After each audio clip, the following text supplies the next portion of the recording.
وتقعد تسمع الدراما ولا لا وصوتي ومش عارف ايه. حصل. وانا اللي اكلت الجبنه، انا اللي اكلت الجبنه، وانا اللي حصل مني كده. طلعي دليل ان انا اذيتك الفتره اللي فاتت او الشهور اللي فاتت، طلعي دليل ان انا اذيتك.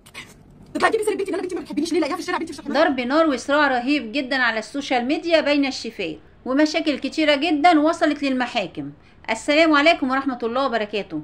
اتفاجئنا في الكام يوم الاخرانيين دول بمشاكل كتيرة كده على السوشيال ميديا بين الشيفات، بين الشيف ليلى النجار والشيف سارة احمد والشيف سارة سمير والشيف هيام محمود وشيفات تانية. طلعوا منهارين جدا على السوشيال ميديا وبيقولوا ان القنوات بتاعتهم او الصفحات بتاعتهم اتهكرت واتقفلت. بتقول الشيف ليلى النجار ان من 15 يوم تقريبا اتصلوا بيها في الشركة وقالوا لها في ناس دافعة فلوس عشان خاطر تقفلك صفحتك، انت والشيف نهلة دافعين فلوس كتيرة عشان يقفلوها لك. قالت لهم مفيش مشكلة، اللي عايزه ربنا يكون هيكون، انا ماشية بما يرضي الله، واللي عاوز يعمل حاجة يعملها وربنا موجود وربنا هو الحكم بينا. وبتقول ان صفحتي من ساعتها وهي متبهدله اخر بهدله وعليها انتهاكات كتيره. وبتقول ان الموضوع بدا من ساعه فيديو المنبار. فيديو المنبار بتقول انا دخلت التيك توك لقيت فيديو المنبار ولقيته على السوشيال ميديا، السوشيال ميديا كلها عامله المنبار، فقلت اما اجرب معاكم. بس ليلى النجار بتقسم بالله ان هي ما كانتش تعرف ان الفيديو ده بتاع هيام محمود، هي ما كانتش تعرف الوصفه دي اساسا بتاعت مين. بتقول انا دخلت اجربها ومن حق جمهوري عليا ان انا اقول لهم الصح او الغلط، اقول لهم الوصفه دي حلوه او الوصفه دي مش مظبوطه. بتقول زي فيديو الكسكسي الترند كده اللي طالع ان في شيفات جربته وقالت لا الوصفه مش حلوه او الكسكسي طعمه مش حلو يا جماعه ما تجربوهوش. وعاوزه اقول لكم على حاجه بصراحه، انا فرحت جدا لما هي قالت كده، لان انا فعلا جربت وصفه الكسكسي دي وفعلا ما عجبتنيش، وطلعت قلت يا جماعه هو مش حلو، مش زي الكسكسي بتاعنا خالص.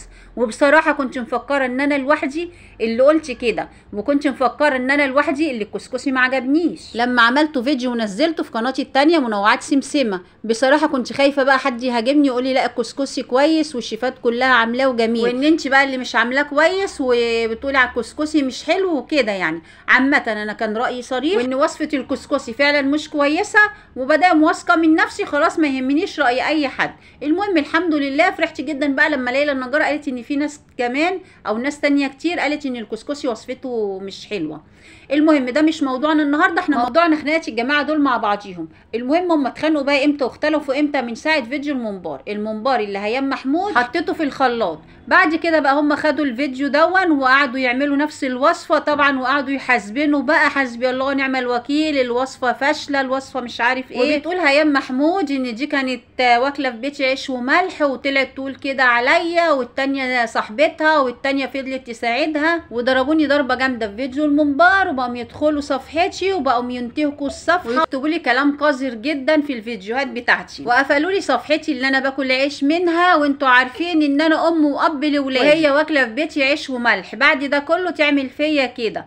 القضاء هو الفيصل بيني وبينهم. يعني باعتراف هيام محمود ان هي اللي عملت كده فيهم وان ليها اسبابها، واسبابها دي طبعا هتقولها قدام القضاء، وهتقدم الفيوسات اللي هم باعتينها لها والرسائل اللي هم باعتينها لها للقضاء.